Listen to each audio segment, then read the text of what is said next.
Aí, boa tarde, meus amigos. Estamos mais uma vez online para mais uma live, a última live da nossa série sobre adoção tardia. Hoje temos aqui uma convidada super especial, a Renata Travaim. É uma grande parceira, uma pessoa muito querida, uma pessoa que desde o início do nosso canal nos acompanha, uma pessoa sobre a qual tenho a maior confiança e admiração, tanto que convidei Renata para escrever junto comigo esse guia do Vida de Adotivo. Temos aqui o livro Vida de Adotivo, que grande parte de vocês já conhecem, e temos também o guia assinado aqui também por mim e também pela Renata Travaim, que inclusive está entre nós aqui, e já vamos convidá-la para a gente começar a nossa conversa e aproveitar o nosso tempo. Vamos lá, vamos ver se ela se conecta. 1, 2, chegando para a nossa conversa, Renata Travaim. Oi, Renata! Tudo bem, Alexandre? Já estou te vendo aqui. Ai, que Bem-vinda. bom, obrigada. Tô me sentindo super entrevistada mesmo hoje. Eu falei, então, eu estava falando ontem nos stories até que essa aqui é a primeira vez que a gente faz uma live invertida, porque acho que a gente fez 2 ou 3 antes e que eu falava do projeto e tal, você ia me perguntando, né? Hoje sou eu que trago as perguntas, então. Vamos Que entrevistar a joia! Renata. E você é profissional, né? Então, assim, tem um peso diferente. Você Tá sabe bom. bem como direcionar uma entrevista. Capaz. Querida, muito bem-vinda, muito obrigado por topar. Sei que você está voltando ativa aí, depois da chegada da Luísa. E, enfim, a primeira live, né? Retomando super as atividades, sabe? Já tenho acompanhado muito o perfil aqui no Insta, super movimentado, né? Mas acho que é a primeira live mesmo, né, Renata? É a primeira live. Eu já tenho voltado assim nos horários possíveis, mas quando é compromisso marcado, agendado, é meio tenso, né? Porque daí eu dependo Entendi. dos horários da Luísa. E aí eu fui meio protelando ao máximo, até que você apareceu e me tirou um pouco aí da zona de conforto, não sei se eu posso chamar assim. Sim, Mas enfim, né? Tipo, vamos, sei Renato, tá bem. na hora, né? Vamos assumir uns compromissos aí mais oficiais. E deu tudo Que coisa certo, boa. viu? Que coisa boa. Muito obrigado aí por. Tenho que agradecer a Luísa também por emprestar a mamãe aí uma E hora ela pra colaborou, gente. viu? Ó, deu tudo certinho planejado Ah, aqui hoje. coisa querida. Pô, obrigado. Não, então, eu tava falando pro pessoal, né? A gente fez esse mês aqui um mês temático de adoção tardia. Então, eu acho muito importante esse tema. Vem crescendo muito, assim, a procura de pessoas me perguntando sobre isso. Tem o Vida de Adotivo que a gente conhece bem e tem 12 relatos aqui, né? E 10 são de pessoas adotadas menores, apenas 2 adoções tardias, né? Isso começou a me incomodar também, porque cada vez mais comum a adoção tardia. Eu pensei, pô, vamos dedicar mais carinho, mais tempo. É muito difícil também a gente conversar com pessoas adultas já, Sim. que foram adotadas, né, que passaram por adoção tardia, porque começou a se tornar mais comum agora, né? Semana passada a gente falou com o Pedro Sense, que foi adotado com 6 anos, hoje está com 20, então, mas é um comecinho, assim, né? Então, comecei também a pedir ajuda para você, falei com a Aline Santana também, do mundo da Uhum. adoção, mas enfim, para saber características, para saber orientações, assim, para quem tem interesse em adoção tardia. E porque é uma adoção muito potente, né, para nos transformar em família, mas a gente sabe que tem características próprias, peculiares, que são um pouquinho diferentes da adoção de crianças menores. Então, a gente vem para conversar um pouco isso. E a primeira questão que eu coloco para ti, que é uma coisa que foram me perguntando também ao longo desse processo, que eu pensei, pô, de repente aqui todo mundo é interessado em adoção, não precisa explicar o que é adoção tardia. Eu me lembro que eu comecei a divulgar as lives e um monte de gente comentava, pô, o que é adoção tardia? Então vou começar por aí, Renata. Se você pudesse conceituar pra gente, é um conceito que eu acredito que vem mudando um pouquinho também, porque a idade das crianças, né, vai avançando, a gente vai considerando tardio outras coisas. Mas queria que você me falasse um pouquinho como é que você vê esse conceito aí, como é que você conceituaria a adoção tardia. Então, você sabe que essa questão que você falou é muito interessante. Quando a gente vivencia algumas coisas na nossa vida, na nossa experiência, a gente parte do princípio que todo mundo sabe aquilo que a gente sabe, ou tem acesso à informação que a gente tem. Só que, na verdade, não é nada disso. Né? E eu lido muito depois com as questões de preconceito e tal, e eu falo muito isso. A gente está dentro do mundo adotivo, para nós é natural, mas para as outras pessoas não é. Então vale a pena a gente dar um passo atrás e realmente explicar os conceitos, as definições, meio que educar essas pessoas, porque elas precisam dessa informação, que parece básica, né? Mas é para nós, mas para quem não conhece.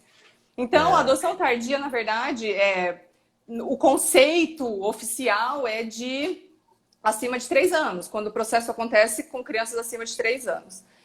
Eu acho, na verdade, que as adoções, a maioria é tardia por conta da demora, né? Eu acho que as adoções elas tinham que ser cada vez mais rápidas. Eu entendo que tem um processo burocrático, preparatório. Eu tô assim falando de um cenário idealizado, tá? O que eu acho que deveria acontecer? Muitas crianças que têm a possibilidade de serem destituídas das suas famílias e serem colocadas para adoção deveriam passar por isso muito rapidamente. Sim. Entende? Que elas fiquem livres para encontrarem uma família. Mesmo que esse processo de... Pode falar.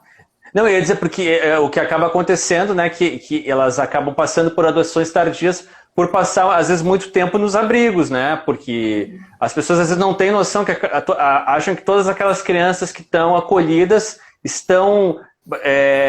são possíveis de ser aptas, né, de serem adotadas, mas a grande maioria não, são pessoas que são crianças que estão ainda sob o poder familiar, são processos que correm na justiça com as suas datas, né?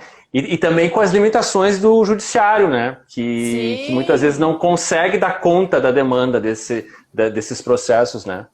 A gente tem muito que evoluir ainda, né? E aí, assim, no meu ponto de vista é isso, a adoção ela é tardia, mesmo que você adote um bebê de 1 ano, mas que ficou 1 ano no acolhimento. Pô, ele foi adotado tardiamente, ele tinha chance de ter ido para uma família muito antes, às vezes. E aí o processo todo enrola e essa criança acaba ficando lá. Então a definição é quando o processo acontece com crianças maiores de 3 anos. Mas se a gente olhar para uma outra ótica do que é tardio, a gente pode pensar nessa questão da demora, né? Todas as adoções são tardias, porque realmente esse trâmite aí leva muito tempo e acaba atrasando todo o processo de vinculação e de liberação das crianças, que é muito importante.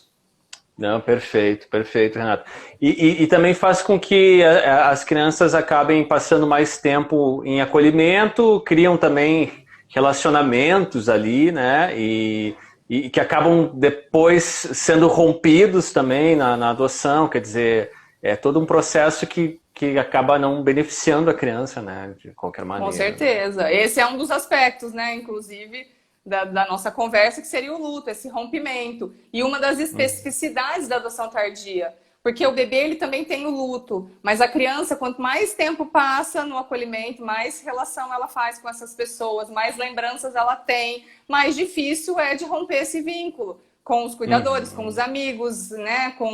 Enfim, com todas as pessoas que ela tem contato ali. Então, realmente, isso acarreta uma série de coisas. Por isso que a adoção tardia ela é um pouco diferente da adoção de bebês. Já que a gente começou por aí, Renata, vamos falar então sobre o luto. Acho, primeiro, se for possível, a gente falar de como a gente identifica alguém que adota uma criança de 3 anos, de 4 anos, 5 anos, até mais velho, um pouco até adolescentes. Como é que a gente identifica, de repente, que ela está passando por um processo de luto? Então, para a gente então dar um passo atrás, igual nós começamos falando, né? O luto a gente associa muito com morte, mas na verdade o luto é qualquer rompimento de vínculo. Então, se eu perdi o emprego, se eu me divorciei, se eu mudei de cidade, se eu saí do acolhimento e fui para uma família adotiva, eu tive rompimento de vínculo, eu vou viver um luto. O luto é um processo natural que é decorrente dessa ruptura de vínculo.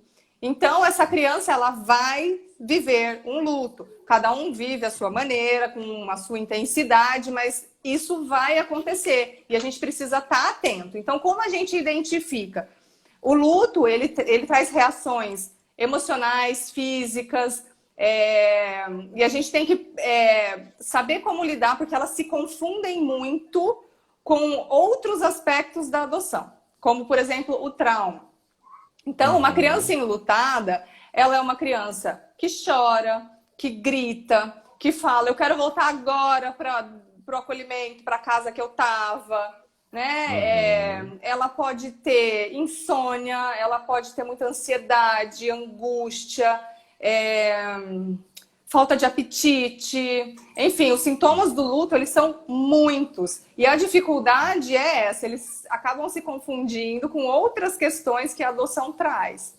E aí, por muitas vezes, isso acaba passando batido. A atenção precisa estar em cima disso também, para a gente ajudar a criança nessa elaboração, validando os sentimentos dela, para que ela entenda que é normal ficar triste, que ela acabou deixando um monte de pessoas que ela amava e que ela tinha vínculo e que eram as pessoas que ela conhecia, e que tudo bem, que a gente se sente triste mesmo, né? Que a gente pode chorar sim, que a gente vai ficar raiva, que a gente vai... Então, tá me ouvindo? Acho que deu uma travada. Agora deu um corte, mas voltou, Renata. Voltou. Tá, certo. Então é isso, o luto falando... se manifesta de várias... Não, é que também uma coisa que às vezes as pessoas olham para as crianças que são adotadas, elas estão chegando numa família. E eu estava falando numa outra live no início do mês, a entrevistada me falou uma coisa que eu achei muito interessante, que ela disse assim, muitas vezes os pais ou os familiares, né, a família extensa, olha para essa criança como se a vida dela estivesse no pause quando ela estava no acolhimento. Como se a vida não estivesse acontecendo, como se o desenvolvimento não estivesse acontecendo, como se não estivesse acontecendo vínculos, né? Então, a vida começa agora, você aperta um botão, ela chegou na família, tá, estamos vivendo, mas não é assim. É uma troca completa de rotina, de pessoas, de convivência, às vezes é uma troca inclusive de cidade, né? E isso eu acredito que é, de certa forma, um renascimento. E para renascer, a gente tem que passar por um processo de desligamento, que é o luto, né? Que é de perda. Né? A gente perde mesmo que seja para melhor, né, Renata? Mesmo que seja, né? Não, achei maravilhosa essa analogia do pause, porque é exatamente isso. E eu ia citar o que você falou agora. Tem um plus, que além das pessoas acharem que existe essa pausa, então que essa criança não estava se relacionando, não estava vivendo, não estava feliz, porque em alguns momentos ela estava, né? Porque ela faz contatos, ela vai à escola, ela tem os momentos dela. Existe essa falsa expectativa, falsa não, porque ela é bem real, né? Mas é uma expectativa irreal, então, de que a criança tem que ser muito grata por ela estar na família. Então, assim, como uma criança está de luto, ela saiu de um lugar horrível e veio para minha casa, olha só que maravilha, ela tem pais que amam, ela vai para uma escola muito melhor, ela vai para um lugar muito mais gostoso. Tudo bem, ela vai, mas ela está deixando para trás tudo que ela conheceu até agora. E isso é muito doloroso, né? Então, esse também é um aspecto de porque está mudando para melhor, então que tem que deixar para trás, né, o que era ruim. E aí vamos voltar de novo na questão do emprego. Então você tem um emprego, você consegue uma promoção, você vai para uma empresa muito melhor, mas e aí? Você não pode sofrer pelos amigos que você deixou, você não pode sofrer por tudo que você viveu lá, porque você está indo para um lugar melhor. É a mesma coisa, né? Assim, com outro peso, mas é para a gente entender como é que funciona o processo de luto. Não, com certeza, com certeza. E como você estava falando, então, retomando ali uma coisa que você já citou, o importante nesses processos para as famílias é acolher esse sentimento, não negar esse sentimento, um pouco isso, oferecer escuta, né, Renata? Talvez um Sim. pouco isso, né? Sim, é poder validar isso. Então, é não Poder se sentir validar. ameaçado com o quero voltar para casa abrigo, né? Cadê meus amigos? Não gosto dessa escola. É sentir que todos esses ataques, eles não são pessoais, eles são de um processo. Então, assim, para você validar tudo isso, Claro. você precisa entender que a criança está sofrendo e falar, eu sei, é assim mesmo, a gente fica com saudade. Eu sei, é assim mesmo, a gente está com medo da escola nova. Você não conhece ninguém ainda nesse lugar. Então, para a gente ajudar nessa elaboração, é isso mesmo, é o acolhimento, é a escuta. Né? O que está acontecendo? Por que você está triste? Você consegue me dizer? Né? E poder aceitar o que a criança traz, porque e isso acontece também, Alexandre, a gente está falando da casa de acolhimento, mas isso acontece às vezes com a mãe biológica. A criança que tem lembranças da mãe, ela tem saudade dessa mãe. Por pior que essa mãe seja, e às vezes ela traz isso também, porque o fato dela ter sido adotada significa que realmente ela não vai mais voltar para a mãe biológica. Então é um luto que ela tem que viver de, poxa, agora acabou mesmo, né? Meu relacionamento com a minha mãe agora morreu. E é muito dolorido, e às vezes as crianças manifestam isso, e os pais adotivos ficam ameaçados, enfim, angustiados, inseguros, e eles não sabem direito como lidar. Isso prejudica o processo de elaboração do luto. Claro. Até porque essa criança, ela não tem muitas vezes a capacidade de compreender por que a convivência com aquela mãe, com aquela família de origem é perigosa, por que ela não está ali, né? Pra gente que é adulto parece muito claro, mas né, não Pra é criança assim, não né? não é racional, né? É algo que ela sente, não que ela pensa, né? Assim, conscientemente, né? E Renata, também você me falou de acolher, de ouvir, de oferecer essa escuta, compreender, né? A Mariana está falando aqui, tem gente que leva para o lado pessoal ou não entende que é um comportamento esperado. É isso, né? A gente se informar, a gente está preparado para isso, né? Então acho que é um pouco por aí. Mas também, às vezes, é saudável também, em alguma medida, de repente, visitar essa casa de acolhimento, ou até, sei lá, se tem um padrinho, tentar manter algum relacionamento nesse sentido, até para mostrar que não estamos forçando um rompimento de vínculos, estamos criando alguma coisa gradual. Eu sempre aconselho.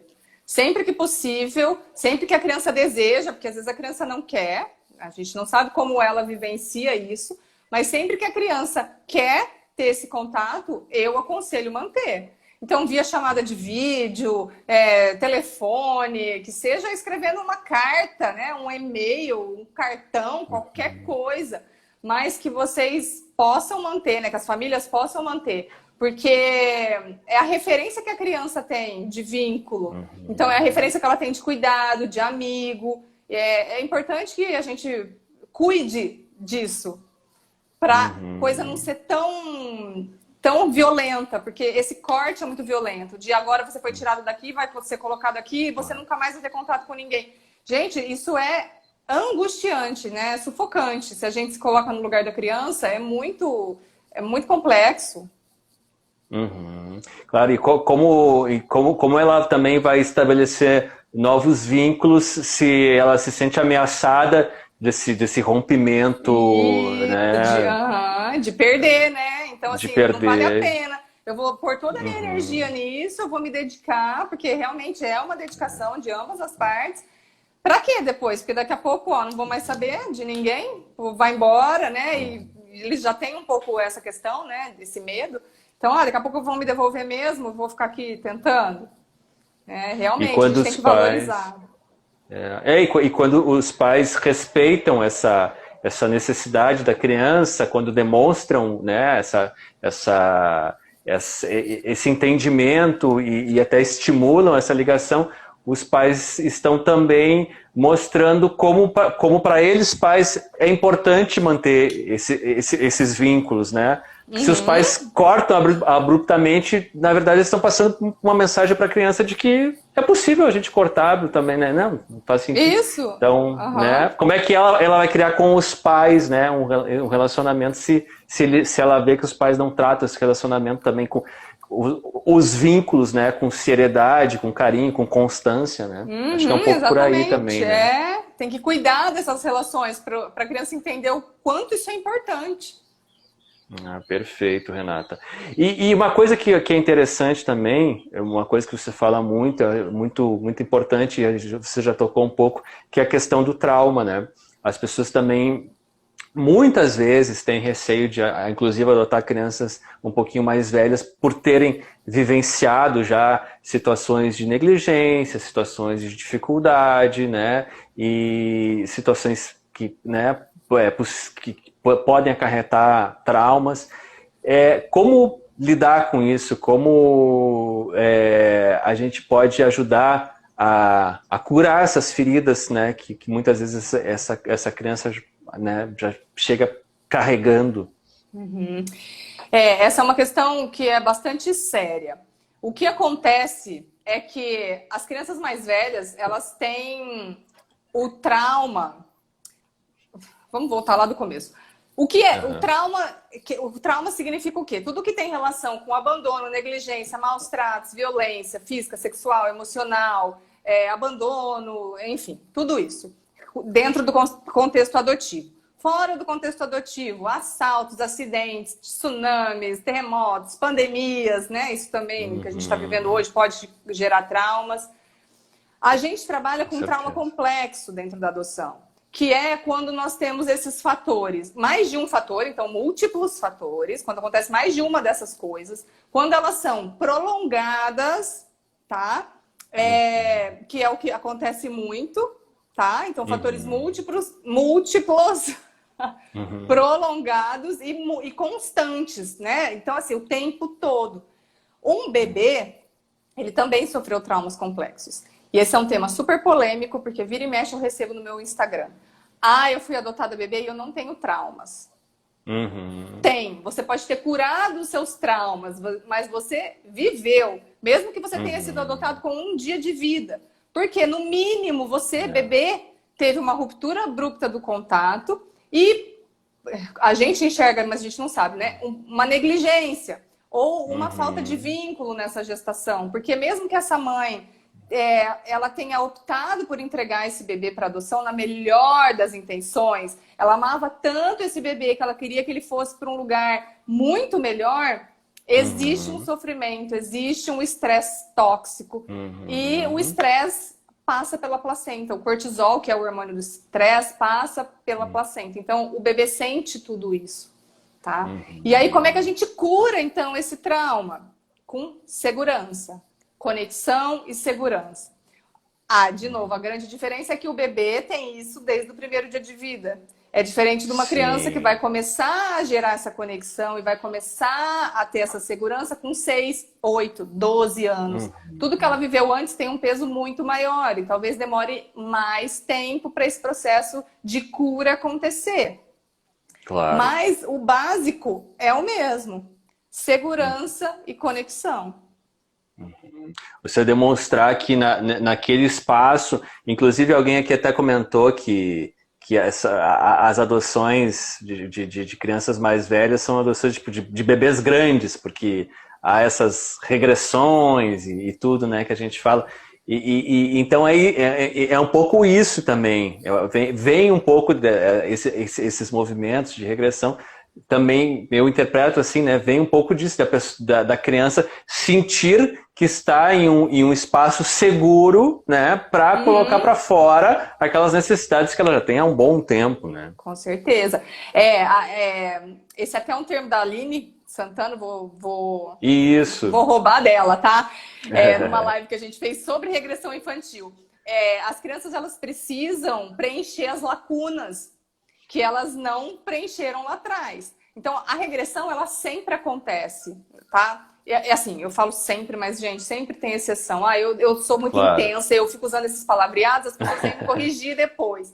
Tudo tem Aham. exceção, a gente está falando de relacionamento de seres humanos. É. Mas, assim, o normal, o esperado, o natural é que essa criança regrida em algum aspecto, em algum momento, para poder vivenciar todos esses cuidados que ela não recebeu lá atrás. E tem outra Uhum. coisa, Alexandre. De novo, o contexto adotivo ele é complexo porque são muitas coisas misturadas. Então, o que, que acontece também? O trauma, ele impacta o desenvolvimento cerebral. As crianças que foram adotadas, elas têm a idade cronológica o dobro da idade mental. Então, se a criança tem 12 anos, ela tem uma idade mental de 6 anos. E é isso que as pessoas também não entendem, porque daí essa criança com 12 anos deveria estar fazendo X, Y, Z. E ela não faz. Uhum. E aí as pessoas falam, mas como? Você já é grande demais. Mas o desenvolvimento cerebral dessa criança é de 6 anos. Ela ainda não tem Sim. cognitivamente um desenvolvimento para que ela possa preencher essa lista que você, né, que você tem em mente. Claro, Então a gente precisa claro. ajustar também a nossa barra de expectativa, porque além dessa regressão, então eu já vi adolescente querer mamar na mamadeira quando chega na casa dos pais, Uhum. porque se sentiu Sim. seguro e quer vivenciar isso lá atrás. Já vi mamar no peito, já vi chupar chupeta, já vi colocar fralda, isso é muito, querer dar comida na boca, isso é muito normal. Uhum. E tem essa questão também, de que não espere uma criança de 8 anos com um desenvolvimento intelectual, cognitivo, cerebral, de uma criança de 8 anos que cresceu numa família. Ela cresceu num Uhum. acolhimento. Então, o desenvolvimento dela Sim. é de 4 anos. O cérebro Sim. dela ainda não está estruturado de forma adequada. Então, a gente não pode Importante, esperar. importante isso. Porque não é só a regressão, né? A gente pensa, pá, está fazendo, trazendo comportamentos de outras idades. Ela também está vivenciando cognitivamente outra idade, que Uhum. ela pode também alcançar, evoluir, né? Mas desde que, né, os pais, né, as pessoas que estão em volta também trabalhem ativamente nisso, né? Com certeza, é uma Uhum. construção. Então, essa segurança, ela não Uhum. vem simplesmente porque a gente colocou a criança numa família que é amorosa, que é estruturada, que né, é super conectada entre eles e tá tudo certo, então essa criança vai se desenvolver. Não, não é simples Uhum. assim. Tá? É todo um processo, é uma construção. Então a gente precisa de atitudes específicas. Então, um exemplo, como a gente cria segurança? O básico, rotina.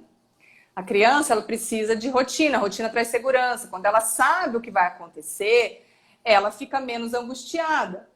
Um Uhum. plus, as crianças que sofreram traumas têm necessidade de controle do ambiente, porque elas estão em modo de sobrevivência. E controlar Uhum. tudo é uma maneira de...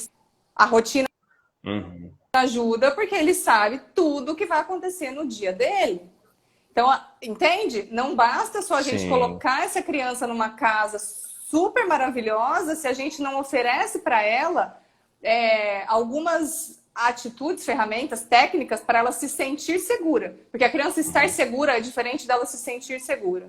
São... E, não, e já ouvi, inclusive, de questões de até mobília, até essas coisas de tentar manter, não fazer mudanças muito radicais na casa, porque às vezes os pais não estavam identificando por que a criança estava tão incomodada, mas às vezes são pequenas mudanças que parecem para nós adultos, né? Você trocar uma toalha de mesa, um tapete, alguma Uhum. coisa, um móvel de lugar, para criança aquilo já muitas vezes pode ser sentido como né, uma ameaça, talvez. Sim, a criança ela sente muito isso. Até quando ela já tem uma rotina estruturada e, por exemplo, ela tem uma atividade, ela tem balé às 3 horas da tarde. E aí aquele dia a professora bateu o carro e ligou falando que não vai ter balé. A hora que você fala para ela, olha, hoje não tem balé, ela se desequilibra emocionalmente, assim, ela tem não me vem a palavra agora que eu quero falar. Ela tem uma explosão emocional porque o Uhum. plano que ela tinha em mente mudou. Ela perdeu o controle. Então ela estava pronta para ir para o balé. Sim. Entende? Então, assim, são pequenas coisas realmente que alteram todo esse equilíbrio, essa química do cérebro e causam comportamentos que muitas vezes os pais não entendem. E a criança muitas vezes também, a criança é autocentrada também, né? Às vezes ela até acaba se sentindo culpada, talvez, né? Por não ter... Pô, como é que mudou? Mudou será que é por alguma coisa que eu fiz também, né? A criança Mas tem essa muito questão isso, né? que você falou da mobília do quarto é muito engraçada, sabe? É uma coisa que eu sempre oriento, da gente tentar manter até a rotina, né, no início, o mais parecido possível do acolhimento, por pior que você identifique que seja, para ir alterando isso aos poucos. O quarto é uma coisa que os pais gostam muito, né? É meio cultural isso. A gente tem muito isso de, vamos montar o quarto, até na gestação biológica, né? Montar o quarto do bebê, aí compra aquelas coisas, tipo, eu tenho um berço aí que faz 6 meses que nunca usou, né? Mas o berço tá lá, maravilhoso, era o meu berço, né? Então foi reformado e tal, e minha filha nem senta lá no berço, nem para brincar. Né? Então, e os pais querem muito isso para as crianças, principalmente porque parece que as maiores, né, isso seria alguma coisa de olha como eu te amo, olha como eu te esperei. Mas a criança vê isso como que é isso? Isso aqui, não conheço nada disso. Né? Ela vê como uma ameaça. Então, eu sempre oriento os pais a não comprarem só o básico, né? Não mobiliarem o quarto todo e depois irem com essa criança às compras. Porque aí ela vai escolher o que faz sentido para ela. Né? Então, eu gosto desse ursinho, porque daí você monta o quarto todo verde, aí a criança gosta de azul. Poxa, não tem nada a ver com ela já tem as preferências dela. E aí você não sabe, você ainda não conhece essa criança. Então, ela ir montando junto é uma maneira dela se sentir parte daquilo, né? Se sentir conectada e criando essa segurança também. E não se sentir ameaçada, né? Pelo que vem do externo. Não, com certeza. E uma coisa só que você falou, isso é muito, muito importante, né? Como a gente vê de coisas que parecem pequenas e tal, mas essa rotina, o ambiente que a criança está, é tudo para ela nessa idade, né? E uma coisa que você fez referência também, que eu acho importante citar, e eu acho que é uma cultura que vem mudando também, que às vezes as pessoas falam isso assim, eu não fui adotada bebê, não tenho nenhum trauma, aí como você falou, às vezes, né, é que você já curou, mas às vezes também a pessoa tá negando uma coisa que não tá trabalhada também, né? Com certeza. Então, às vezes, eu percebo muito isso, assim, as pessoas às vezes vêm me dizer assim, pá, mas eu conheço o fulano lá e tal, ele nunca teve interesse nenhum de conhecer sua família de origem, assim, como se fosse, assim, nossa, uma característica muito positiva, assim, né? Que ele é super leal à família adotiva, né?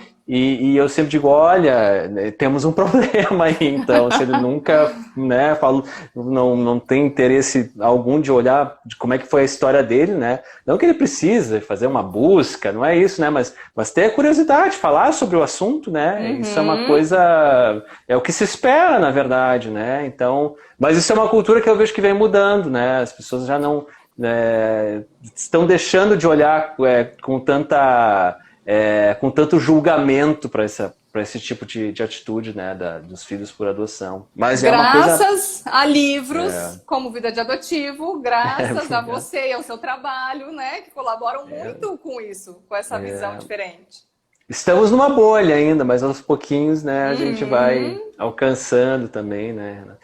Renata, e muito importante aqui, antes da gente passar para outros assuntos, a gente quer falar de preconceito, de buscar ajuda, mas, né, falamos do luto, do trauma, mas então, como estabelecer esses vínculos na família adotiva? Como se vincular essa criança de maneira de mãe, de pai, de filho? Como encarar isso como uma construção também, né?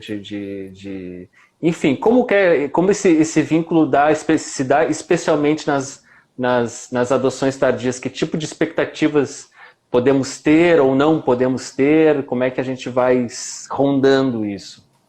Eu acho que o principal que a gente precisa ter em mente, Alexandre, em qualquer filiação, né, adotiva ou biológica, é que o vínculo ele é construído. O amor ele não nasce quando a criança nasce, nem que ela seja biológica.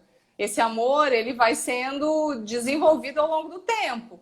O vínculo ele exige presença, ele exige intimidade, proximidade. Então, assim, a gente tem que estar junto com essa criança, a gente tem que participar da vida dela, a gente tem que demonstrar um real interesse por tudo que ela nos apresenta. A gente tem que observar, cuidar, nutrir.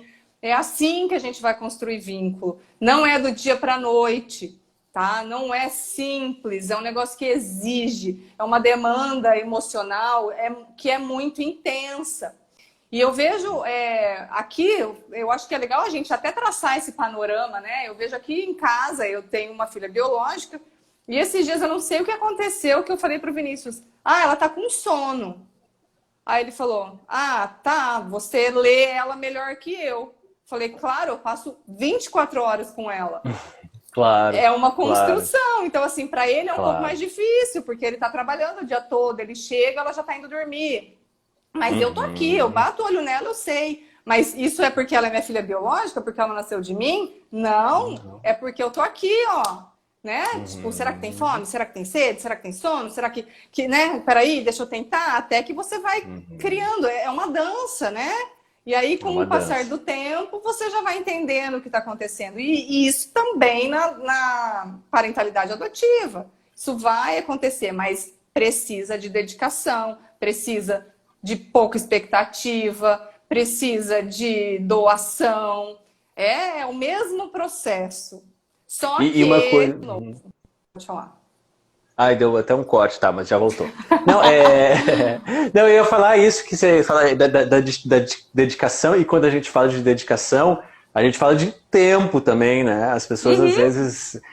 isso é uma das coisas que eu falei até na live da Aline. É muito comum ouvir as pessoas dizerem, eu vou adotar uma criança maior porque eu não tenho tempo de cuidar de um bebê, não tenho tempo de acordar de noite. Não, vai ter que acordar de noite, por tudo que a gente falou, né? Isso, pelas regressões e tal.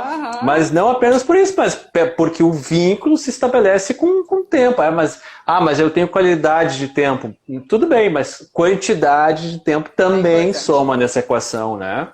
Sim, a gente não pode só olhar para a qualidade.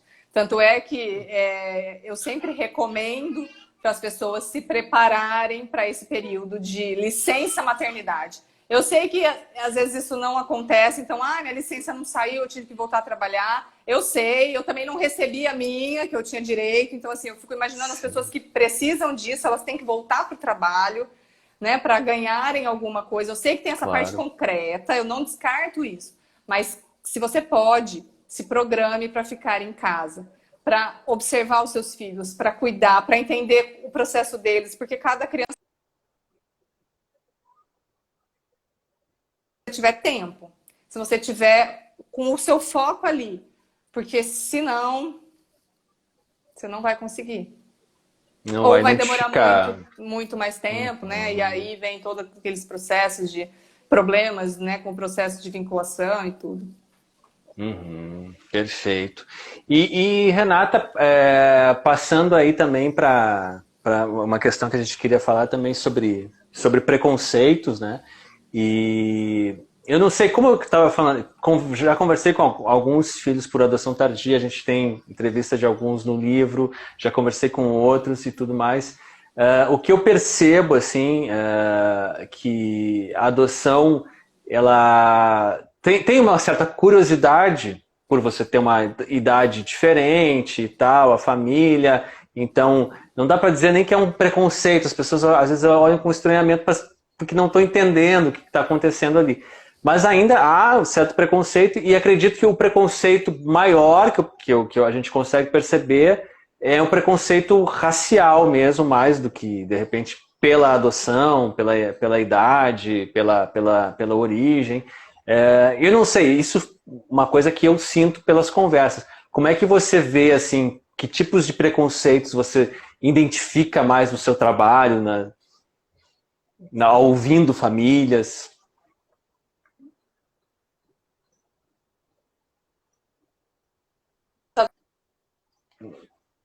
Renata, eu acho que cortou aqui.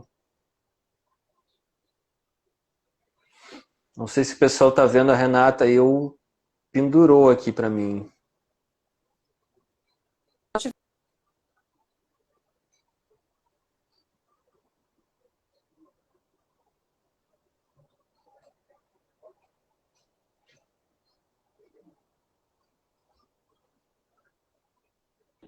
Tá falhando, alguém falou que tá falhando. Agora começou a voltar, Renata. Vamos ver, travou, Você tá me vendo? Está travando, o pessoal tá falando.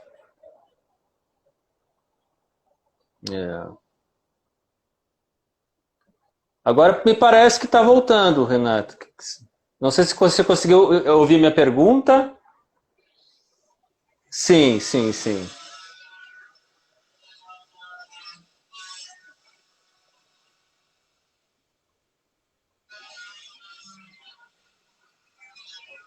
Eu acho que...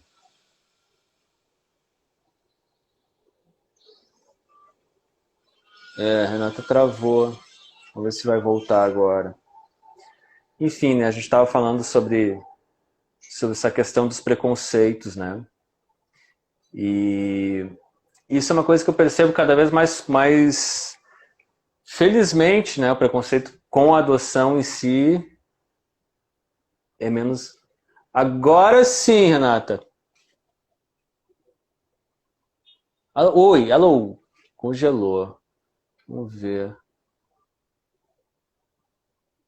Se vai cair. Caiu a Renata. Vamos tentar mandar um convite para ela.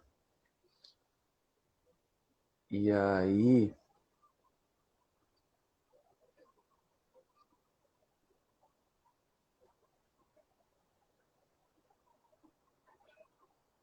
Mas não, ela não aparece nem na lista aqui. Vamos ver se ela entra de novo. Enfim, pessoal, peço desculpa aí que a Renata acabou caindo na nossa live. Eu acho que ela vai entrar daqui a pouquinho aqui e a gente tenta falar com ela. Mas é isso, né? Falando aqui com vocês aqui, já se alguém quiser se manifestar nesse sentido, o que me parece é que cada vez mais há uma aceitação social da adoção, né? Mais do que havia algum tempo atrás. Vamos ver aqui. Agora acho que a Renata... Isso aí. Vamos ver se ela entra. Vamos ver se a Renata confirma aí essa minha impressão. Tô, Oi, voltei. Rê. Vocês estão Tá me aqui? vendo? Não, não, Ai, que agora tá bom. super bem. Tá super Vamos bem. retomar, então? Ouvi. Você conseguiu ouvir minha pergunta? Não, eu estava falando disso, né? De quais são os preconceitos mais comuns, né? Então eu queria ouvir de ti como é que na tua experiência, ouvindo as famílias, ouvindo O que eu outros mais adotivos, o que percebo você é essa percebe, assim? questão de que filho adotado dá problema. Esse é o maior preconceito, tá? Porque as pessoas ainda têm essa coisa do passado, né? De uma época em que as crianças eram adotadas ainda bebês, não se contava a respeito disso.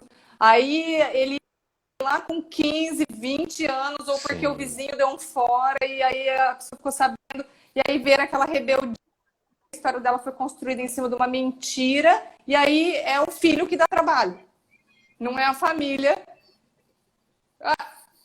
E aí dava problema mesmo porque criaram então, um assim, eu problema, ainda né? vejo muito isso. As pessoas com essa ideia de que a adoção é sinônimo de trabalho, de problema, né? De que não vai dar certo, de que, nossa, que coragem que você tem. Eu vejo que... E eu vejo muito isso, Alexandre, como falta de informação, tá? O preconceito, ele existe, ele é real, é intenso, ele é horrível, mas eu tento olhar para ele com curiosidade. Assim, para mim, uma pessoa que fala uma coisa dessa, ou que associa a adoção com problema ou com trabalho, ela está se baseando no... Quem ela conhece que foi adotada? Qual a experiência que ela teve com a adoção? Ela já leu alguma coisa? Você pode ver.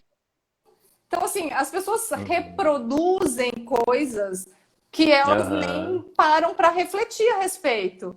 E aí, o que acontece? A família, a pessoa que está vivendo isso, ela se sente atacada, ameaçada, diminuída. Então, assim, a gente precisa olhar mais para nós. Opa, peraí, isso não é meu. Essa não é a minha opinião. E, né, se valer a pena, que é o que eu sempre falo, eu já fiz 2 lives a respeito disso, inclusive foram muito legais. Se valer a pena, eu vou ajudar essa pessoa a entender um pouco mais. Se não valer a pena, eu simplesmente ignoro e toco minha vida. E vou passando informação para quem merece. Mas é isso, a gente tem que falar sobre adoção, porque as pessoas elas precisam... Muito do preconceito vem por essa falta de conhecimento. Quanto mais a gente fala, quanto mais a gente mostra, quanto mais a gente inspira com as histórias que dão certo, melhor é. Porque aí vai caindo por terra isso. Sim, as pessoas, elas precisam ter mais contato com a adoção. A adoção ainda é muito tabu, infelizmente. Eu acho que sim, Renata, realmente, e se a gente for pensar, como sempre foi, né? Sempre foi não, mas havia muito segredo, as pessoas acabavam sabendo sobre casos de adoção quando, né, acontecia alguma coisa, né, difícil, problemática, desafiadora, né? Então, no dia a dia acabava não se falando, então, né, se associava um pouco uma coisa à outra. Mas eu acho que o que você estava falando também é de conversar com as pessoas, com a família extensa também, você falando falar com as pessoas que valem a pena, né? De falar com as pessoas que vão estar convivendo com essa criança, de trazer informação e também de não julgar, né, de uma maneira tão forte essas pessoas, né, no sentido de ouvi-las, né? Por quê? Por que você pensa isso mesmo, né? Acho que quando você faz esse tipo de pergunta e ouve, a pessoa também desarma. Acho que é um pouco por aí, né? Quando você devolve a pergunta para ela tem que pensar. Então, adoção só dá trabalho? Mas de onde você tirou isso? Ou como foi? Aí ela então, não. É que, na verdade, o filho do irmão do vizinho do meu cunhado, que adotou uma vez e deu errado. Poxa, mas aí não é você, né? Então, assim, você está só reproduzindo um padrão. Então, eu não tenho muito essa coisa que você está falando de ficar revoltado ou de julgar. Eu olho mais por esse lado. O que essa pessoa está querendo me dizer? Porque ela não entende, né? Se a gente se sente julgado, fica muito pior. Então, um exemplo básico aqui, rapidinho, para a gente só entender. Por exemplo, a Luísa está na introdução alimentar. Eu fui fazer o BLW com ela. Aí... Nem me fala! Aí os avós e... É isso aí. Conta aí, conta pra nós, conta aí. De como é que tem que ser, elas começam assim, nossa, coitada, não tá comendo. Ai, ela vai engasgar. Ai, mas que bagunça é essa? Pô, se eu sinto que a minha decisão de fazer o BLW tá sendo atacada, eu vou ficar muito mal. Mas aí eu falo para elas, não, gente, vocês estão desatualizados. Agora é o seguinte, a gente precisa fazer o BLW por conta disso. Eu avaliei que para mim é melhor por conta disso, e eu vou bancar a minha decisão, porque foi isso que eu escolhi para minha filha. Com a adoção é a mesma coisa. Se a gente se sente que o outro está nos atacando e a gente pega esse ataque, poxa vida, a sua vida vai ficar muito mais difícil. Então, assim, eu fiz uma escolha, eu não acredito nesse preconceito, eu não acredito que a adoção dá problema. Né? Por que você acredita nisso? Né? Se você tem isso muito forte dentro de si, essa decisão e essa convicção, isso também é a principal ferramenta para passar esse preconceito. A sua Acho que é um pouco por aí. Vai contar muito.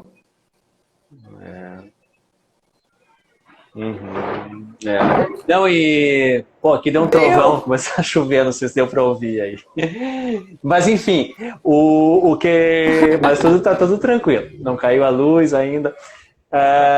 Não, o que você está falando da BLW, para quem não conhece, é uma técnica, né, de introdução alimentar que a criança em vez de papinha, coisa misturada e tal, ela acaba pegando pedaços das comidas, comendo as comidas em separado, né? Isso vai dando autonomia para a criança, ela vai conhecendo os alimentos e tudo. Mas realmente, para quem cresceu, né, dando papinha e tudo, e aproveita que a boca está aberta e mete uma colher, acha aquilo super estranho, né? E tal, mas é isso, né? Também a gente vai também de a gente se informar, da gente ver que não tem sentido, né? E realmente, da adoção é mesmo isso. Você está com isso fortalecido dentro de si, aos poucos as pessoas vão sentindo também pelo seu exemplo, pelo que está acontecendo, que, né, não há sentido em perceber que as seguir com pessoas esse reproduzem preconceito. padrões, né? E não é só com a adoção, você vê com a papinha também. Tudo que é meio desconhecido, tudo que é novo, as pessoas ficam com o pé atrás. Então, se elas não têm contato, se elas não sabem sobre adoção, elas vão ficar, opa, peraí, esse negócio não vai dar certo. Você é muito corajosa. Você vai mesmo adotar duas crianças grandes, né? Aí eles começam a criar coisa na cabeça e vão reproduzindo essas falas que vêm lá de trás e que ninguém nunca parou para pensar e para estudar, né? Legal, Renata. E a gente tem alguns minutinhos, aí, uns 5 minutinhos, eu acho que é importante a gente falar sobre modos aí de buscar ajuda. Eu acho que aqui no Instagram a gente vê muita gente que acaba divulgando seu trabalho, né? Pessoas, né, sérias como você, a Aline, a gente citou há pouco, né? Tantas pessoas com quem a gente troca, com a gente percebe que tem formação e que tem experiência, né? Não é simplesmente por estar por aqui. Eu acho que mas isso às vezes fica um pouco confuso. Tem gente que, sei lá, vê alguém que é coach de não sei o quê, que acha que. E aí fez um post legal e tá fazendo divulgação paga. Eu vou entrar ali porque é barato, porque não sei o quê. Como é que a gente. Isso é muito importante, né? Como é que a gente busca ajuda nas pessoas certas que podem nos ajudar? Como é que a gente consegue fazer essa triagem, Renata? A gente saber que vou poder confiar naquele profissional que, enfim, que a gente está entregando, na verdade, também a nossa vida ali, né? A nossa família. Como é que a gente pode, né, escolher alguém, né, que realmente faça a diferença? A gente avaliar o todo, né, dessa pessoa. Então, assim, essa pessoa tem alguma formação? Ou ela faz só uns posts legais mesmo no Instagram? Qual é a experiência que ela tem? Ela atende famílias? Poxa, quem são essas pessoas? Será que eu consigo acesso a alguma delas? Vem muita gente para mim que é indicação de pessoas que já passaram pela consultoria, por exemplo. Porque eles têm um peso muito grande. E eu acho isso ótimo. Porque aí a pessoa já sabe do meu trabalho, ela já sabe da transformação que eu gero. E aí a nossa conexão já é mais imediata, ela não fica, né, com o pé atrás. Mas a gente precisa sim tomar cuidado, principalmente porque é o que você falou, né? É a vida da pessoa, é a vida da família. Então, assim, são intervenções que a gente vai fazer no relacionamento, na segurança. A gente precisa ajudar essa criança a se sentir segura, a se sentir parte, a se conectar e não piorar mais, né, a situação. Então, realmente, isso é muito delicado. E na terapia também, eu não atendo mais na clínica, mas depois a gente vê muitas pessoas de, eu fiz terapia e não quero mexer nisso, ou então não adiantou nada. Poxa vida, como é que isso foi abordado? Porque não é fácil mesmo fazer terapia. É necessário, mas não é fácil. Precisa ser uma pessoa que entende o que está fazendo, uma pessoa que seja sensível, que seja empática, que seja técnica, para que a coisa não bagunce mais a sua cabeça. Porque é isso, se você contrata uma pessoa e ela bagunça mais ainda a sua família, que já está o caos, que já está com de vinculação, que já está com a rotina toda bagunçada. Gente, é muito problemático. Então, converse com outras pessoas que conhecem essa profissional, né? Olha, onde ela, né? Quais as formações que ela tem, né? Que tipo de conteúdo ela oferece? Você faz sentido mesmo? Questiona, pensa. Olha, você falou um negócio aí que eu não entendi. Você pode me explicar melhor? Né? Porque aí você vai sentindo até onde a pessoa sabe mesmo ou até onde ela só tá fazendo post bonito e pegando, né, pedaços aí, porque é possível. A vida do Instagram, ela é fake, né? Ela é muito fake.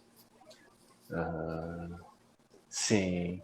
E tem modas também, né? Constelação, tem, né, coisas assim. Não vou dizer assim que não faço, mas assim, você tem curiosidade de conhecer alguma terapia alternativa, tudo bem, mas assim, não deixe de buscar, em primeiro lugar, um tratamento reconhecido. Acho que é um pouco por aí, porque você não pode brincar com a sua vida também, né?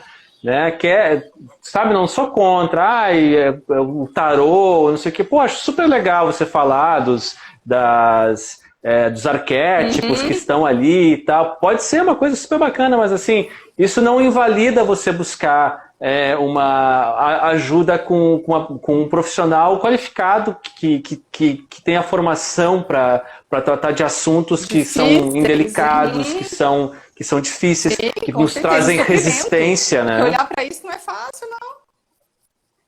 E sofrimento.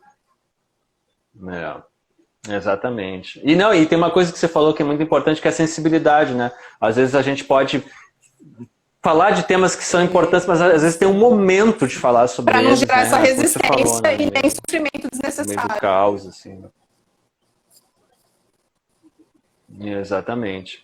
Muito bom, Rê.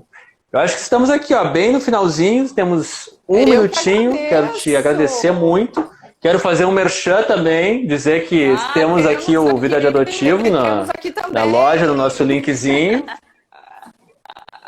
Claro, com o guia de leitura. Estamos, ó, fazendo. Tem caderninhos Ai, super adorei, bonitos aqui que a achei gente fez com cores lindo. novas, de brinde aí para quem Estamos lá, dê uma olhada na lojinha, tem mais 3 cores. E, enfim, fazer esse merchan e te perguntar o seguinte, para finalizar, como é que estão teus planos aí para esse ano, Renato? Para dar um tchau para a galera e dizer assim, me Vou voltar acompanhem, com que eu tô a fim de tocar em tal e tal assunto. Fevereiro tem mais Conta para nós aí o que vem. outras ferramentas da TBRI para gerar segurança e conexão com as crianças, para melhorar o relacionamento, para a gente cuidar dessa adaptação. E quero lançar depois, mais para frente, um curso com foco nos profissionais, que daí é uma parte teórica mais aprofundada, que é para eles entenderem e poderem também ajudar essas famílias lá no fórum, nos acolhimentos, né? Porque todo mundo está envolvido, professores, quando tem crianças adotadas na sala de aula. Então, estou com esses 2 pontos aí, Muito bom. por agora, para o primeiro semestre. E aí, segundo semestre, veremos. Ainda não sei. Que bom. Fico muito feliz. Precisamos muito de ti. Obrigado mesmo. Valeu demais. E um abraço para todo mundo. Quem ficou com dúvidas ainda, manda DM para mim ou para Renata. A gente vai conversando. Até. E é isso aí. Obrigada, até logo. Muito obrigado, hein, Renata? Valeu. Até logo, amei. Tchau, tchau.